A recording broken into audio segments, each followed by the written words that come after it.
इस वक्त आप आराम से बैठकर इस वीडियो को देख रहे हैं, मगर मैं आपको कहूं, आज जिस जगह पर आप अभी बैठे हो वो जमीन आज से करोड़ों साल पहले 8,500 डिग्री के तापमान से उबल रही थी, या जिस जगह पर आप बैठे हैं वो जगह लाखों सालों तक बर्फ से ढकी हुई थी। ये दोनों बातें सच हैं। इस 15 मिनट की वीडियो के अंदर आप पृथ्वी के 450 करोड़ साल के सफर को देखने वाले हैं।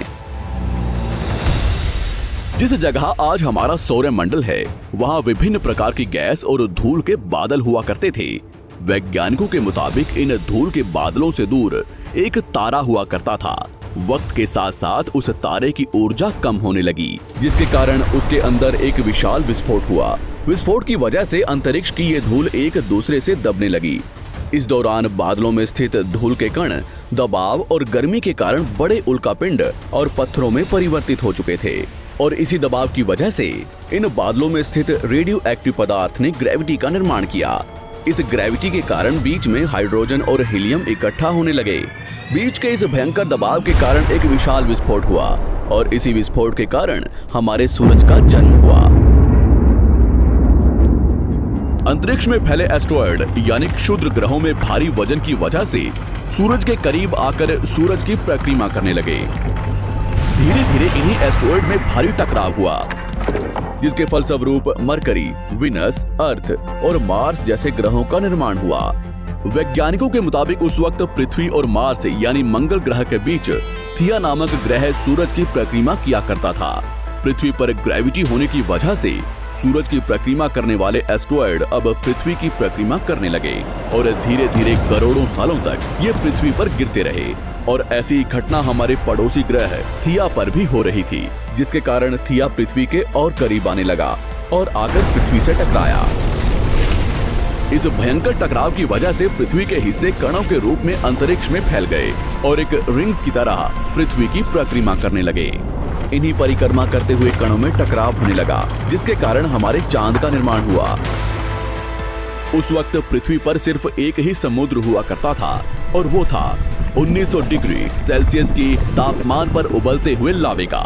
उबल रही थी वो सारी चीजें जिसे आज आप अलग अलग नाम से जानते हैं। वक्त के साथ साथ पृथ्वी धीरे धीरे ठंडी हो रही थी, जिसके कारण पृथ्वी के भारी तत्व जैसे धातु और रेडियो एक्टिव पदार्थ पृथ्वी के केंद्र में जाकर इकट्ठा हो गए, और हल्के पदार्थ पृथ्वी की सतह पर आ गए। लाखों सालों तक पृथ्वी पर उल्कापिंडों की बरसात हुई, और इन गिरते हुए उल्कापिंडों में जमा था नमक, मिनरल्स और पानी। करोड़ों सालों तक इन उल्कापिंडों की बरसात होती रही, और धीरे धीरे पृथ्वी की ऊपरी सतह पानी से ढकने लगी। वैज्ञानिकों के मुताबिक यही वो वक्त था जब दूर गहरे पानी के अंदर निकलते ज्वालामुखियों से पहली बार सूक्ष्म जीवों का निर्माण हुआ।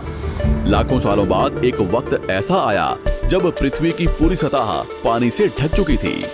हमारी पृथ्वी के सबसे अंदर का कोर रेडियो एक्टिव पदार्थ से बने होने की वजह से हरदम गर्म होता रहता है, लेकिन जब भी पृथ्वी की ऊपरी जमीन ठंडी हो जाती है, तब पृथ्वी के अंदर की गर्मी बाहर नहीं निकल पाती, जिसके कारण ज्वालामुखियों का निर्माण होता है।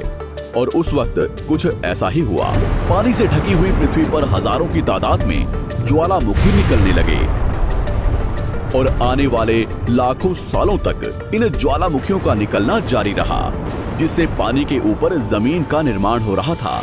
इस वक्त भी पृथ्वी पर वातावरण ना होने की वजह से अंतरिक्ष से उल्कापिंडों की बरसात हो रही थी। आज से लगभग 300 करोड़ साल पहले पृथ्वी पर ऐसा वक्त आया जब पृथ्वी का वातावरण लगभग स्थिर होने लगा था। ज्वालामुखी निकलने धीरे हो गए थे, और पृथ्वी का एक दिन 12 घंटे का हुआ करता था। साल बीतते गए, और धीरे धीरे ये सूक्ष्म जीव विकसित होते गए और समूह में रहने लगे। आज से लगभग 250 करोड़ साल पहले पहली बार पृथ्वी पर ऐसे जीवों का निर्माण हुआ जो जीने के लिए ये पानी के अंदर के मिनरल्स यानी खनिज पदार्थ और धूप का इस्तेमाल करते थे, और मल त्याग के रूप में ऑक्सीजन बाहर निकालते थे। इस वक्त तक पृथ्वी पर ज्यादातर ज्वालामुखी निकलने बंद हो चुके थे, और इन माइक्रोबैक्टीरियाज की वजह से वातावरण में ऑक्सीजन की मात्रा बढ़ रही थी। वातावरण में ऑक्सीजन बढ़ने की वजह से पृथ्वी का वायुमंडल बनना शुरू हुआ, और आने वाले हजारों सालों तक वातावरण में ऑक्सीजन की मात्रा बढ़ती रही। जिसकी वजह से पृथ्वी के ज्यादातर हिस्सों में ये सूक्ष्म जीव फैल गए। हजारों सालों बाद एक वक्त ऐसा आया जब पृथ्वी में ज्यादा ऑक्सीजन बढ़ने के कारण ये सूक्ष्म जीव मरने शुरू हो गए। उस वक्त तक पृथ्वी का वातावरण ठंडा होने के साथ साथ ऑक्सीजन से भी भर चुका था, जिसके कारण जमीन और वातावरण में स्थित आयरन यानी लोहे के मिनरल्स पानी में स्थित ऑक्सीजन से रिएक्ट होने लगे। और एक वक्त ऐसा आया जब पृथ्वी की जमीन आज के मार्स के जैसे लाल हो चुकी थी। वक्त बीतने के साथ साथ धरती की टेक्टोनिक प्लेट्स में दरार होने लगी, जिसके कारण पृथ्वी के अंदर का लावा जमीन की तरह कई लाखों सालों तक खुला उबलता रहा। और यही वो कारण था जिसके कारण पृथ्वी के वातावरण में कार्बन डाइऑक्साइड की मात्रा बहुत बढ़ गई और पृथ्वी पर एसिड की वर्षा शुरू हो गई। एसिड रेन की वजह से पृथ्वी का तापमान घटने लगा और तापमान इतना घटा कि पृथ्वी के ऊपर स्थित पानी बर्फ में परिवर्तित होने लगा। पृथ्वी पर पहली बार भयंकर आइस एज आया। इस वक्त पूरी पृथ्वी सफेद बर्फ से ढक चुकी थी। आमतौर पर जब धरती पर सूरज की किरणें गिरती हैं, तब जमीन उन किरणों को सोख लेती है, मगर क्योंकि पूरी पृथ्वी बर्फ से ढक चुकी थी और क्योंकि बर्फ सफेद और चमकीली होती है, जिसके कारण सूरज की किरणें धरती पर गिरने के बाद वापस चली जाती थी। इसी कारण से पृथ्वी कई लाखों सालों तक बर्फ से ढकी रही, मगर फिर से पृथ्वी के अंदर स्थित गर्मी ज्वालामुखी के रूप में निकलना शुरू हो गई और इन ज्वालामुखियों से निकलने वाली गर्मी ने बर्फ को पिघलाना शुरू कर दिया। इसी बीच पृथ्वी की गहराई में बचे कुछ सूक्ष्म जीव धीरे धीरे बदल रहे थे और अब वो ऑक्सीजन को अपने शरीर को बड़ा और जटिल बनाने के लिए इस्तेमाल करने लगे थे। इस बीच पानी में अलग से भी छोटे समुद्री पौधे निकलने शुरू हो चुके थे। बाहर जैसे जैसे ज्वालामुखी निकल रहे थे, वैसे वैसे वातावरण कार्बन डाइऑक्साइड की वजह से गर्म हो रहा था। वक्त के साथ साथ बर्फ तो पिघलने लगी, मगर धरती पर फिर से एसिड की वर्षा शुरू हो गई, जिसके कारण फिर पृथ्वी ठंडी होने लगी और फिर पृथ्वी की ज्यादातर सतह बर्फ से ढक गई।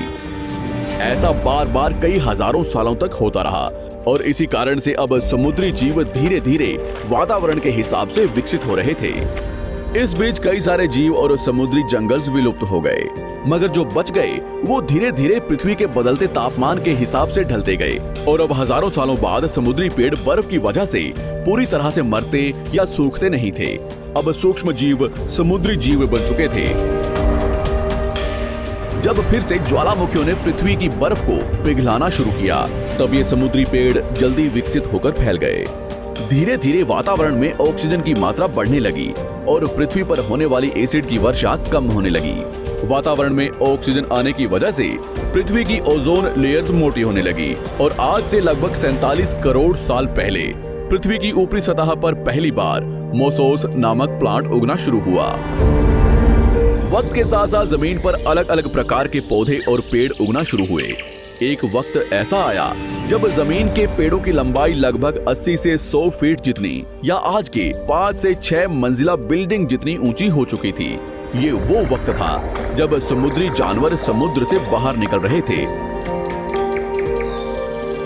और जमीनी जानवरों में परिवर्तित हो रहे थे। धरती की ज्यादातर जमीन एक जगह इकट्ठी हो चुकी थी, जिसे आज हम पैंजिया महाद्वीप के नाम से जानते हैं। पृथ्वी का वातावरण और तापमान लगभग स्थिर हो चुका था और अब करीब 21 से 23 घंटे का दिन हुआ करता था। अब समुद्री जीव पानी से बाहर रहने लगे थे और वातावरण के हिसाब से उनके शरीर का रंग रूप बदल रहा था। धीरे धीरे ये जमीनी जानवर डायनासोर्स में परिवर्तित हो गए। जिन डायनासोर्स ने पेड़ पौधे खाने शुरू कर दिए, उनका शरीर लंबा और विशाल रूप से विकसित होने लगा।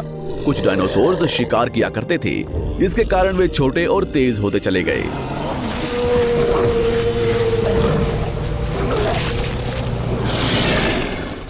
पृथ्वी की ऊपरी जमीन एक जगह इकट्ठी होने के कारण ज्यादातर जमीन रेगिस्तान और बंजर हो चुकी थी। ज्यादातर जंगल समुद्र के करीब हुआ करते थे, जिसमें डायनासोर्स रहा करते थे। आज से लगभग 20 करोड़ साल पहले पैंजिया महाद्वीप टूटना शुरू हो गया। पैंजिया के विभाजित होने की वजह से पृथ्वी की ज्यादातर ऊपरी जमीन पानी के संपर्क में आने लगी, जिसके फलस्वरूप पृथ्वी पर हरियाली बढ़ती गई, जिस वजह से डायनासोर्स और ज्यादा विभिन्न और विशाल होते चले गए। डायनासोर्स ने आने वाले लगभग 20 से 30 करोड़ सालों तक पृथ्वी पर राज किया। उस वक्त डायनासोर्स समुद्र से लेकर जमीन और आसमान तक पूरी पृथ्वी पर राज किया करते थे।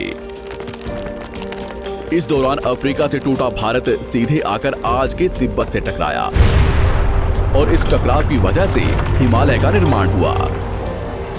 आज से लगभग 6.5 करोड़ साल पहले पृथ्वी की तरफ आज के माउंट एवरेस्ट से भी बड़ा लगभग 4.5 लाख करोड़ किलो जितना वजनिया उल्कापिंड लगभग 80,000 किलोमीटर प्रति घंटे की स्पीड से पृथ्वी की तरफ आ रहा था। पृथ्वी की सतह को छूते ही उसमें भयंकर आग लगी और वो जलते हुए सीधा पृथ्वी से टकराया। इस टकराव से निकलने वाली ऊर्जा आज के 10 करोड़ परमाणु बम एक साथ फटने के बराबर थी। जहां ये उल्कापिंड गिरा, वहां के जानवर और पेड़ तुरंत भाप बनकर जल गए। गिरते ही पृथ्वी पर पूरी तरह धूल फैलने लगी। समुद्र में भयंकर बाढ़ आने लगी। भूकंप और आग ने पृथ्वी को जलाना शुरू कर दिया। कुछ ही घंटों में पूरी पृथ्वी के वातावरण में हानिकारक गैस और धूल की वजह से पृथ्वी नर्क हो चुकी थी। डायनासोर्स, घुटन, आग और भूखमरी से पूरी तरह विलुप्त हो गए। इस वक्त हमारे पूर्वज जमीन के अंदर रहा करते थे, जिसके कारण वो इस विशाल प्रलय से बच गए। पृथ्वी का वातावरण पूरी तरह से काला और अंधेरा हो चुका था, जिससे धूप भी जमीन तक नहीं पहुंच पा रही थी। पृथ्वी के पेड़ और ज्यादातर जानवर विलुप्त हो गए। वातावरण में धूल और हानिकारक गैस के कारण पृथ्वी पर फिर से एसिड की वर्षा शुरू हो गई और फिर पृथ्वी ठंडी होकर बर्फ से ढक गई। लेकिन इस बार पृथ्वी की बर्फ लाखों सालों तक नहीं जमी रही और 80 से 90 हजार साल बाद ये बर्फ पिघलनी शुरू हो गई। जैसे ही धरती पर वातावरण फिर से पहले जैसा होने लगा, वैसे ही ये छोटे जीव जमीन से बाहर आना शुरू हो गए। उस वक्त पृथ्वी की बर्फ पिघलनी शुरू ही हुई थी, जिसके कारण अफ्रीका में घने ठंडे जंगल हुआ करते थे और इसी बीच ये जमीनी जीव बंदरों में परिवर्तित हुए। मगर जैसे जैसे पृथ्वी गर्म होने लगी, वैसे वैसे अफ्रीका के ये जंगल सूखने लगे। जंगल की चीजें खाने वाले बंदरों को खाने की कमी होने लगी। खाने की तलाश में इन बंदरों ने अपने पैरों पर चलना शुरू कर दिया, जिससे उन्हें दूसरे जानवरों के शिकार करने में मदद मिलती थी। धीरे धीरे बंदर एप्स यानी वानर में परिवर्तित हुए। खाने की तलाश में ये एप्स पृथ्वी के दूसरे हिस्सों में फैलने लगे और धीरे धीरे उनके शरीर का रंग रूप वहां के मौसम के हिसाब से बदलता गया। वक्त के साथ साथ हम आदिवासी बने। हमने हथियारों से लेकर आग का आविष्कार किया। हम धीरे धीरे इंसान के रूप में विकसित हुए। हमने धर्म से लेकर परिवार, भाषा और संस्कृति का निर्माण किया और वक्त के साथ साथ हम विकसित होते चले गए और आज हम इस पृथ्वी की सबसे विकसित प्रजाति बन चुके हैं। पृथ्वी को आज के जैसे बनने में लगभग 450 करोड़ साल का वक्त लगा है और हमें एक छोटे जमीन में रहने वाले जानवर से इंसान बनने में कई लाखों सालों का। मगर हमने इन 100 सालों में जितना पृथ्वी को गंदा और तबाह किया है, उतना आज तक किसी भी प्रजाति ने नहीं किया होगा। हम फिर से धरती को गर्म कर रहे हैं और कार्बन डाइऑक्साइड की मात्रा बढ़ा रहे हैं। वैज्ञानिकों का मानना है कि पृथ्वी पर फिर से विशाल परिवर्तन होने वाला है। भविष्य में पृथ्वी कैसी होगी, जानेंगे हमारी अगली वीडियो में।